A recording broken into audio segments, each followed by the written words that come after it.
มองพี่น้อง2 คันเลยพี่น้องตัวคันนี้อยู่นะพี่น้องโอ้เห็นตัวแล้วพี่น้องเห็นตัวแล้ว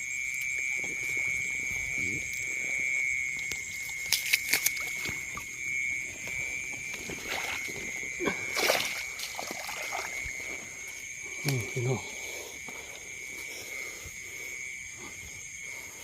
เห็นตัวแล้วพี่น้องพี่น้อง2 ตัวน้ำกันพี่น้องโอ้โหเปิดปลาทูพี่น้องปลาทู